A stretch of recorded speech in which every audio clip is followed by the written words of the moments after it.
Dear students, in previous lecture we see the definition of buffer, types of buffer and buffer equation. Now in this lecture we see the buffer capacity. What is buffer capacity? हम इसे किससे denote करते हैं, denote करते हैं B से या beta, है ना. हम किसे इससे ठीक हम इसे ये भी लिख सकते हैं. और इसे फर्स्ट टाइम इंट्रोड्यूस करा था वैन स्लैकी ने in 1922. Buffer capacity is defined, इसकी डेफिनेशन लिख लेते हैं. Is defined as the amount of acid or base that must be added to the buffer to produce a unit change of pH. हमारा buffer क्या करता है? Buffer अगर हमने किसी सॉल्यूशन में डाला है तो उसकी वजह से क्या होता है, उसका पीएच चेंज नहीं होता है. तो अगर हमने हमारे बफर में एसिड, कुछ अमाउंट में एसिड या बेस ऐड करते हैं तो उसमें से क्या होता है, उसके पीएच में जो थोड़ा सा चेंजेस होता है तो वो हम लोग किसके थ्रू क्या देखते हैं? बफर कैपेसिटी के थ्रू. तो उसे हम लोग क्या बोलते हैं? Buffer capacity. तो इसकी डेफिनेशन क्या है? इसे हम लोग किस तरह से लिखते हैं? Buffer capacity equals to B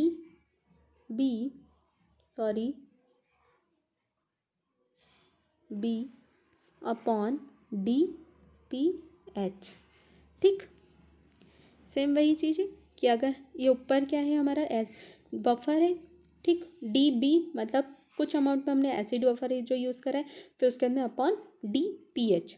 The buffer capacity always has been positive value. However, the addition of base always the increase pH and addition of acid decrease the pH.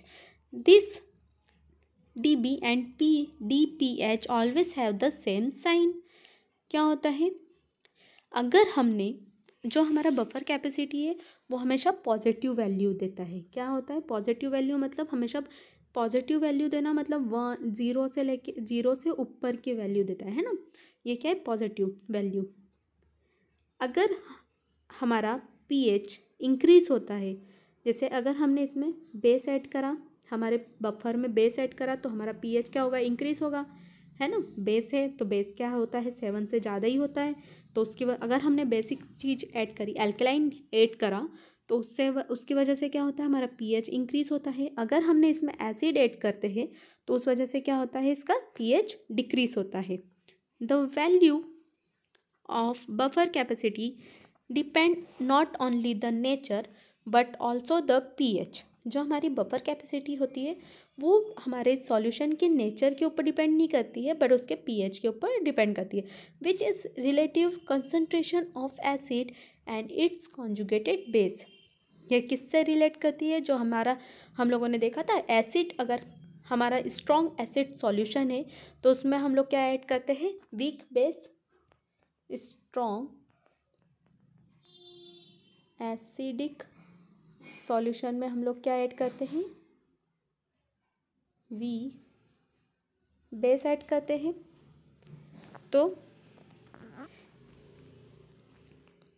तो उसमें क्या होता है कि जैसे हम लोगों ने जो हमारी बफर कैपेसिटी है वो उसके नेचर के ऊपर डिपेंड नहीं करती है बट वो किसके ऊपर डिपेंड करती है? उसके पीएच के ऊपर डिपेंड करती है.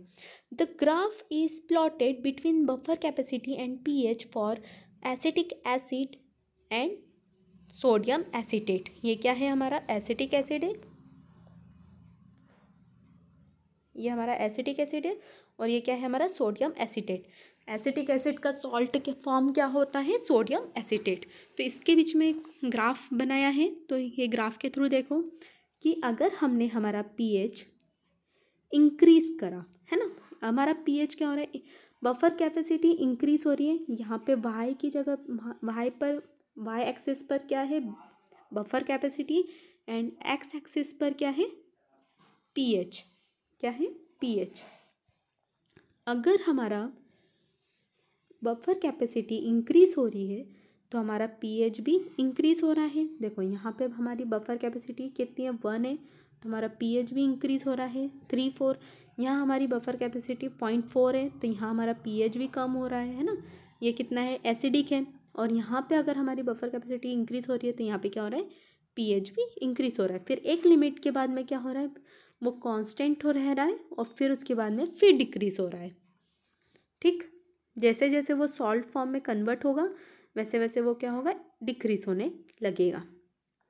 देन एप्लीकेशन देखते हैं, ये क्या थी हमारी बफर कैपेसिटी थी। Then application of buffer capacity भी एग्जाम में आती है। Then application of buffer in pharmacy, कि इसके बफर के हमारी फार्मेसी में क्या क्या यूज़ है। एप्लीकेशन मतलब होता है use. The buffer play important role in pharmaceutical preparation, ensure the stable pH condition for the medicinally active compound। क्या होता है, जो फार्मास्यूटिकली प्रिपरेशन यूज़ करते हैं उसमें बफर का बहुत इंपॉर्टेंट रोल प्ले होता है। अगर हम जैसे कि अगर हमारी कोई ड्रग है उसका पीएच हमें मेंटेन करके रखना है, जैसे हमने कोई सिरप बनाई है उसका पीएच हमें सिर्फ 6 रखना है, तो उसके लिए हम लोग क्या यूज़ करेंगे, बफर यूज़ करेंगे। उसका पीएच बफर की वजह से, अगर हम लोग उस पीएच का बफर ऐड करते हैं तो उस वजह से क्या होता है, उसका पीएच कभी चेंज नहीं होता है, भले ही वो इन्वायरमेंट के कांटेक्ट में आ जाए, है ना। The stable pH condition for the medicinally active compound. तो सबसे पहले है सॉल्युबिलिटी। क्या है, सॉल्युबिलिटी। सॉल्युबिलिटी की डेफिनेशन याद है आप लोगों को, मैंने आपको पहले बताई थी, एक और बार मैं बता देती हूँ। The small amount of solute dissolve in a specific solvent, this is called, the small amount of solute is dissolve और soluble in a specific solvent completely or partially soluble in a specific solvent, that is called a solubility. Solubility of compound can be from control by providing a medium of suitable pH। क्या है इसका, solubility जो रहती है compound की वो किसके ऊपर डिपेंड करती है, जो हम ये क्या करता है, सॉल्युबिलिटी भी जो रहती है वो क्या करती है, कंट्रोल करने का काम करती है पीएच का, है ना। पीएच क्या कर, मतलब जो हमारा बफर सॉल्यूशन है, अगर हमारा कोई सॉल्ट है वो क्या हो रहा है कि वो सिर्फ एसिडिक में, जैसे कि एग्जांपल के लिए मैं आपको बता देती हूँ, कुछ सॉल्ट होते हैं जो जैसे कोई सब्सटेंस है वो सिर्फ एसिड में ही सॉल्यूबल हो रहे हैं, तो उसके लिए हम लोग बफर ऐड करते हैं। अगर कोई सॉल्यूशन है वो हम सिर्फ बेसिक में सॉल्यूबल हो रहे हैं और अगर हम लोग उसे एसिडिक में सॉल्यूबल कर रहे हैं तो उस वजह से क्या हो रहा है, उसके पीपीटी बन जाते, मतलब प्रेसिपिटेट बन जाते हैं। या फिर अगर हमने एसिडिक जो एसिड में सॉल्यूबल हो रहे थे उसे हमने बेसिक में सॉल्यूबल करने की कोशिश करी तो उस वजह से क्या होता है, वहाँ पे प्रेसिपिटेट बन जाते। प्रेसिपिटेट बनना मतलब नीचे जाके वो डिज़ोल्व नहीं होते हैं, वो सॉल्यूबल नहीं हो पाते हैं और नीचे जाके क्या हो जाते हैं, जम जाते हैं, है ना। जो हमारे सब्सटेंस है वो क्या होती है, नीचे जाके जम जाते हैं।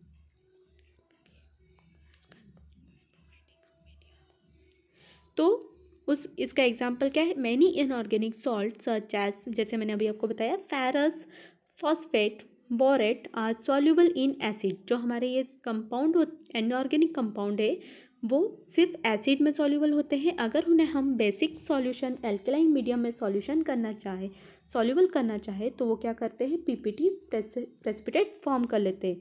तो इसे रोकने के लिए हम लोग क्या करते हैं, बफर ऐड करते हैं। बफर अगर हम लोग इसमें ऐड करते हैं, बफर सॉल्यूशन ऐड करते हैं तो उस वजह से क्या होता है, इसकी सॉल्युबिलिटी बढ़ती है।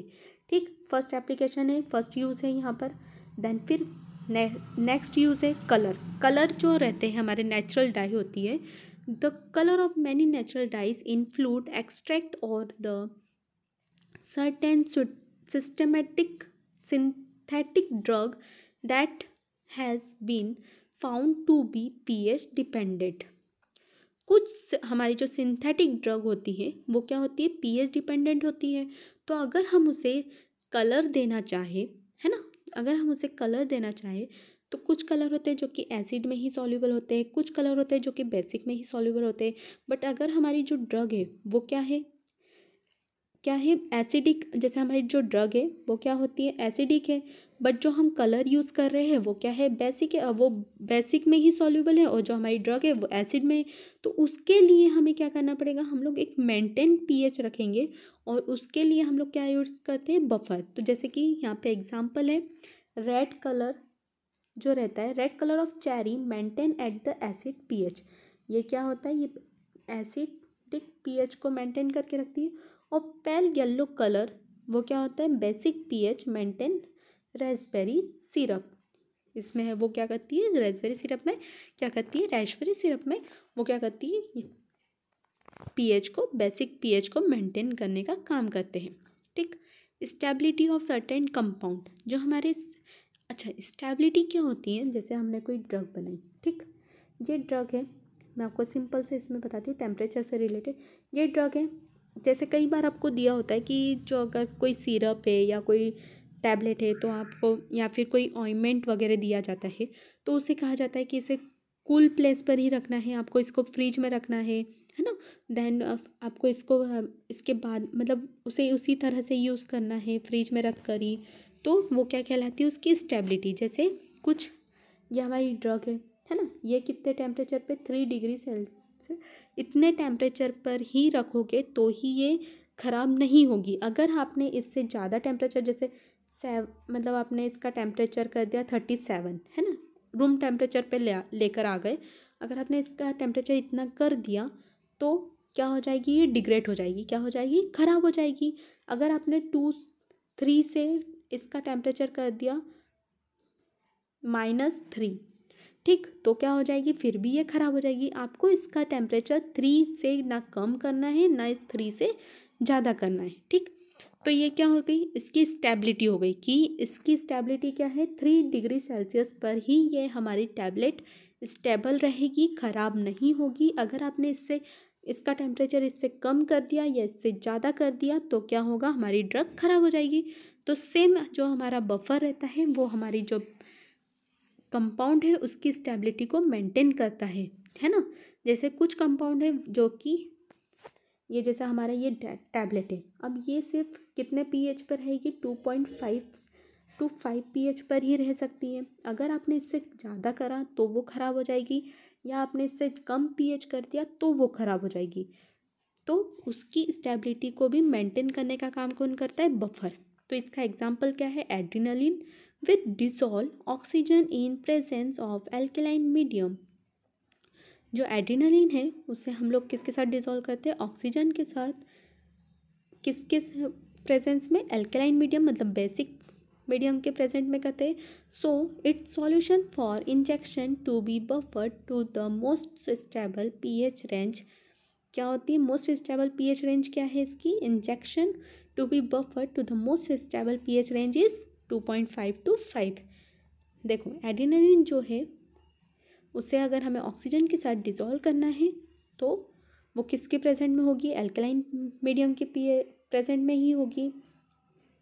बट अगर आपको इसे अगर आपका इसका इंजेक्शन बनाना है तो उसका पीएच आपको कितना स्टेबल कितना रखना पड़ेगा, 2.5 से 5 रखना पड़ेगा। तो इन दोनों को मेंटेन करने के लिए हम लोग क्या करेंगे, बफर सॉल्यूशन बनाएंगे। पेशेंट कंफर्ट मतलब injectable and preparation of internal or external use becoming irritating if their pH is different greatly from that normal or for particular tissue involved। देखो इसमें क्या हो रहा है, पेशेंट कंफर्ट मतलब होता है कि जैसे कोई आपने इंजेक्शन लिया या कोई प्रिपरेशन ली, या जैसे आपने बाम ले लिया है ना, तो आपने अगर बाम को या फिर आपने कोई क्रीम ले लिया, ठीक, अगर आपने उस क्रीम को आपके हैंड के ऊपर अप्लाई करा, आपके हैंड की स्किन कैसी है, हार्ड होती है थोड़ी, और अगर तो आपको रिएक्शन नहीं हुई है ना, क्योंकि वहाँ के टिश्यू अलग होते हैं। और अगर आपने उसी क्रीम को आपके फेस के ऊपर यूज़ करा तो उससे क्या हो गई, आपको रिएक्शन हो गई। क्यों, क्योंकि हमारे फेस के ऊपर जो टिश्यू है वो डिफरेंट है और वहाँ का पीएच भी डिफरेंट है ना। तो अगर आपने हैंड के ऊपर अप्लाई करा तो आपको कुछ नहीं हुआ, कोई इरिटेशन नहीं हुई आपको, ना कोई एलर्जी हुई है, बट अगर आपने फेस के ऊपर करा तो आपको क्या हो गई, एलर्जी हो गई। तो सेम वही चीज़ होती है कि अगर आपने कोई इंजेक्शन लिया, तो अगर आपने कोई प्रिपरेशन यूज़ करी है एक्सटर्नली या इंटरनली, तो उसकी वजह से अगर उसका क्या होता है, पीएच चेंज होता है ना। सेम उसी टिश्यू के ऊपर आप वहाँ पर अगर उसका पीएच उतना है आप वहाँ पर लगाओगे तो आपको कोई इरिटेशन नहीं होगी। बट अगर आपने उसके अलावा कहीं लगाया, वहाँ का पीएच डिफरेंट है, तो उससे क्या होगी, इरिटेशन होगी, है ना, क्योंकि वहाँ के टिश्यू अलग होते हैं। तो ये पेशेंट कंफर्ट, तो उसके लिए हम लोग क्या यूज़ करते हैं, बफर सॉल्यूशन यूज़ करते हैं। Then buffer in pharmaceutical and biological system, जो हमारी फार्मास्यूटिकल एंड बायोलॉजिकल सिस्टम में बफर का क्या यूज़ है। Buffer are widely used in field of pharmacy as ingredient in pharmaceutical formulation. इसे हम लोग किस तरह से यूज़ करते हैं, बफर को एज अ इंग्रेडिएंट यूज़ करते हैं। In field of scientific research buffer have generally been used to control the pH within a certain range। क्या है, जो हमारा pH है, जो हमारा बफर है, वो क्या करता है, pH को कंट्रोल करने का काम करता है। ये तो मैंने आपको पहले ही बता दिया कि वो क्या करता है, pH को कंट्रोल करने का काम करता है। जो हमारा pH है, अगर उसको क्या करता है, मेंटेन रखता है। 7 है तो 7 ही रहेगा हमारा pH, अगर आपने उसमें बफर बना दिया तो, ठीक। और इसे हम लोग किस तरह यूज़ करते हैं, वाइडली यूज्ड इन अ इंग्रेडिएंट के इसमें यूज़ करते हैं। तो सबसे फर्स्ट है हमारा बफर इन टैबलेट फॉर्मुलेशन। अगर आपने कोई टैबलेट फॉर्मुलेशन बनाई है तो उसके लिए आपको बफर किस तरह से यूज़ होगा, buffer have been used in tablet and capsule. जो यहाँ पे ये क्या लिखा हुआ है, टैबलेट, ये क्या है, tablet and capsule to control pH in microbial environment and surrounding the drug particle. जैसे जो हमारा बफर है वो क्या करता है, pH को मेंटेन करता है और माइक्रोबियल ग्रोथ को रोकने का काम करता है, ठीक। जो हमारा ड्रग पार्टिकल्स है उनके सराउंडिंग माइक्रोबियल ग्रोथ को रोकने का काम करता है और pH को कंट्रोल करता है। अगर आपका pH कम ज़्यादा हो गया तो उस वजह से भी आपके वहाँ पे क्या हो सकता है, आपकी ड्रग के आउटसाइड माइक्रोबियल ग्रोथ हो सकती है। Buffer have also been employed in formulation containing acidic drug to reduce the gastric irritation.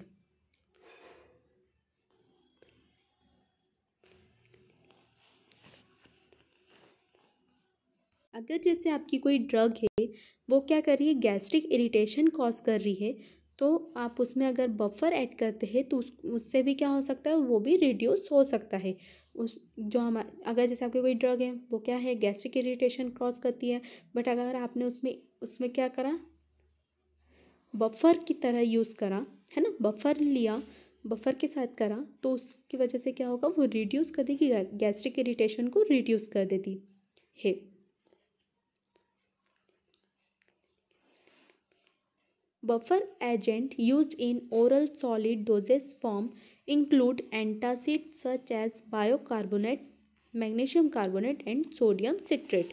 देखो यहाँ पे उसके एग्जांपल है कि आप जो सॉलिड ओरल जो आप लोग टैबलेट कैप्सूल लेते हैं तो उसके एग्जांपल क्या है, तो फर्स्ट है bicarbonate, magnesium carbonate, sodium citrate, ये क्या है, इसके एग्जांपल है। और ये सब क्या है, एंटासिड है, ठीक। एंटासिड क्या होता है, गैस्ट्रिक इरिटेशन को रोकने के लिए हम लोग यूज़ करते हैं। Then buffer in ophthalmic preparation, अगर आपने कोई ऑप्थेल्मिक प्रिपरेशन बनाई है तो उसमें बफर का क्या यूज़ है, it used in ophthalmic preparation to maintain pH with physiological pH range of lacrimal fluid. जो हमारा लैक्राइमल फ्लूइड है ऑप्थेल्मिक प्रिपरेशन में, जो हमारा लैक्राइमल फ्लूइड है उसका पीएच जितना रहेगा उतना हम लोग ऑप्थेल्मिक प्रिपरेशन का पीएच रखेंगे। अगर आपने एसिडिक कर दिया तो उस वजह से क्या हो जाएगा, ये तो हमारे लिए साइड इफ़ेक्ट शो कर देगी, है ना। एसिडिक पीएच कर दिया तो आपको ये तो साइड इफ़ेक्ट शो कर देंगे, है ना, एडवर्स इफ़ेक्ट दे देंगे। तो इसके लिए आप लोगों को पीएच मेंटेन करके रखना पड़ेगा। Most of the ophthalmic drug are weakly acidic और बेसिक। जो हमारी एसिडिक मतलब एसिडिक तो होती ही नहीं है, ऑप्थेल्मिक में हम लोग एसिडिक तो यूज़ कर ही नहीं सकते, है ना। आइस के लिए हम लोग क्या एसिडिक यूज़ कर सकते हैं?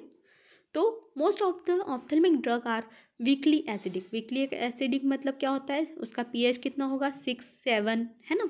और बेसिक, बेसिक तो रहेगी क्योंकि हमारा लेक्राइमल फ्लूइड का पीएच कितना होता है, बेसिक होता है। तो at low pH this dissociate and go to the into the solution and remain stable. The buffer agent most commonly ophthalmic preparation include borate, phosphate, carbonate, buffer। हम लोग क्या यूज़ करते हैं, borate, phosphate and carbonate buffer mainly use करते हैं ophthalmic preparation में, ठीक। ये इसके एग्जाम्पल है। Then buffer in parenteral preparation. Parenteral preparation के लिए pH is important for parenteral product since highly alkaline pH can cause tissue necrosis, while an acidic pH can result in extreme pain at the site of injection। Parental preparation मतलब क्या होता है, जो injectable preparation होती है, जिसके जो हम इंजेक्शन के थ्रू लेते हैं, उसे हम लोग क्या बोलते हैं, पेरेंटल प्रिपरेशन बोलते हैं। तो अगर हमारा सॉल्यूशन हाईली एल्केलाइन रहा तो वो क्या करेगा, नेक्रोसिस कॉज करेगा। एंड देन अगर आपका जो पीएच है वो हाईली एसिडिक रहा तो वो क्या कॉज करेगा, पेन कॉज करेगा जब आप उसे दोगे तो, है ना। तो उसके लिए भी हम लोग क्या का यूज़ करते हैं, बफर यूज़ करते हैं। The ideal pH of parental product is 7.4। कितना होना चाहिए, 7.4। अब 7.4 क्यों होना चाहिए, क्योंकि जो हमारा ब्लड है उसका पीएच कितना है, 7.4 है। तो हमारे पेरेंटल प्रोडक्ट का भी पीएच कितना होना चाहिए, 7.4। ना ज़्यादा एल्कलाइन होना चाहिए, ना ज़्यादा एसिडिक होना चाहिए। एसिडिक रहा तो जब हम उसे इंजेक्ट करेंगे, जब हम उसे लेंगे तो क्या होगा, वो पेन कॉज करेगा, बहुत ज़्यादा पेन होगा, है ना। और अगर बेसिक ज़्यादा एल्कलाइन बेसिक लेंगे तो उससे क्या होगा, नेक्रोसिस हो जाएगा। Then the most commonly used buffer in parenteral product is acetate, phosphate and citrate, ठीक है। मेनली टैबलेट में भी यही सब थे, acidic, sodium citrate, bicarbonate, magnesium carbonate buffer हम लोग यूज़ कर रहे थे सॉलिड डोजेस फॉर्म में। इसमें भी हम लोग फॉस्फेट कार्बोनेट बफर यूज़ कर रहे थे और इसमें हम लोग फॉस्फेट और सिट्रेट और एसीटेट बफर यूज़ कर रहे हैं। क्यों, क्योंकि इसका पीएच हमेशा क्या कितना रहना चाहिए, 7.4। पेरेंटल प्रोडक्ट का 7.4 क्यों रहना चाहिए, क्योंकि हमारे ब्लड का पीएच कितना है, 7.4। Then buffer in cream and ointment. जो हमारा बफर है वो क्रीम और ऑइंटमेंट में कितना होना चाहिए। तो टॉपिकल प्रोडक्ट, टॉपिकल प्रोडक्ट मतलब जो कि हम लोग सिर्फ स्किन के ऊपर लगाते हैं, है ना, जो हम एक्सटर्नली लेते हैं, इंटरनली नहीं लेते हैं। Topical product usually have tendency to undergo change in pH during storage. जब हम लोग प्रोडक्ट को स्टोर करते हैं तो उस वजह से तब क्या होता है, उसका पीएच चेंज होता है। कई बार आप देखते हो कि क्रीम की एक्सपायरी डेट तो रहती है बट वो क्रीम क्या हो जाता है, ख़राब होने लगता है। क्यों, क्योंकि उसका पीएच चेंज हो जाता है। इस वजह से हमारी जो क्रीम रहती है वो एक्सपायरी डेट के पहले ही ख़राब हो जाती है, या तो फिर ख़राब ना होके वो क्या करती है, रिएक्शन जो हमारे साइड इफ़ेक्ट शो करने लगती है। या जैसे अगर आपने कोई हाथों पे, अगर आपके हैंड्स के ऊपर कोई क्रीम अप्लाई करोगे तो उस वजह से क्या होगा, उसके ऊपर क्या होते हैं, ब्लैक ब्लैक ब्लैक सराउंडिंग, उसके जो हमारी स्किन है उसके ऊपर क्या हो जाते हैं, ब्लैकेट्स हो जाते हैं, है ना, उसके ऊपर धब्बे होने लगते हैं। तो वो किसकी वजह से होते हैं, पीएच की वजह से। तो buffer include in such preparation to maintain stability of product. ये क्या करता है, जो हमारी प्रोडक्ट की स्टेबिलिटी, मैंने अभी बताया स्टेबिलिटी मतलब अगर आपका पीएच है 7 तो वो 7 ही रहना चाहिए। अगर इससे ज़्यादा रहा तो हमारी जो हमारी क्रीम है वो ख़राब हो सकती है, इससे कम भी हुआ तो हमारी क्रीम ख़राब हो सकती है। The most commonly used buffer in cream and ointment is citric acid and it's salt of phosphoric acid and it's salt. हम लोग क्या यूज़ करते हैं क्रीम और ऑइंटमेंट बनाने के लिए, सिट्रिक एसिड और उसके सॉल्ट यूज़ करते हैं, फॉस्फोरिक एसिड और उसके सॉल्ट यूज़ करते हैं। आपको समझ में आ गया क्रीम और ऑइंटमेंट बनाने के लिए बफर का क्या यूज़ है, ठीक। यहाँ पे हमारी एप्लीकेशन ऑफ बफर फिनिश होती है। देन नेक्स्ट लेक्चर में हम लोग आइसोटोनिसिटी पढ़ेंगे यहाँ आज हम लोगों ने देखा बफर कैपेसिटी। बफर कैपेसिटी क्या होती है, अगर हम लोग क्या करते हैं, बफर बनाते हैं तो उसमें कुछ अमाउंट में अगर हम लोग बफर और मतलब एसिड और बेस ऐड करते हैं तो उस वजह से क्या होता है, कुछ यूनिट चेंजेस होते हैं पीएच में। ठीक, तो उसे हम लोग क्या बोलते हैं, बफर कैपेसिटी बोलते हैं। जैसे हम लोग कैसे, buffer capacity equals to D B upon D P H, और इसकी वैल्यू हमेशा कितनी आती है, पॉजिटिव आती है। अगर हम लोग इसमें बेस ऐड करेंगे तो क्या होगा, पीएच इंक्रीज होगा।